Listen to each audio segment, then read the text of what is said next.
সাল্লাল্লাহু আলাইহি ওয়াসাল্লাম বলেন, আমার উম্মতের সকল পাপীকে আল্লাহ মাফ করে দিবেন বলে আমি নবী আশা রাখি, তবে তাদেরকে মাফ করবে না যারা গুনাহ বলে বেড়ায়, প্রকাশ করে বেড়ায়। বলেন নাউজুবিল্লাহ।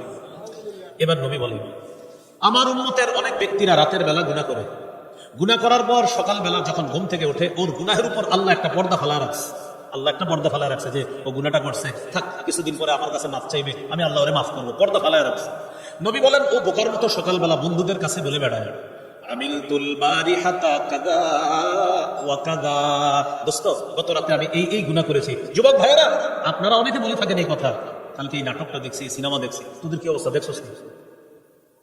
আপনি কি করলেন? কাজটা গুনাহ হয়ে গেছে, বাস গোপন রাখেন, আল্লাহর কাছে মাফ চান, মাফ করে দিবেন।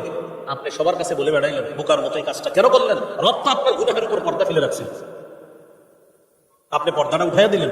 নবীজি বলেন, ও কি কাজটা করলো? আল্লাহর পর্দা ও সরাইয়া দিছে, রবের পর্দা ও সরাইয়া দিছে। যেখানে রব পর্দা ফেলায় রাখছে গুনাহের উপর, ও রবের পর্দাটা বন্ধুদের কাছে গুনাহ প্রকাশ করে পর্দাটা সরাইয়া দিছে।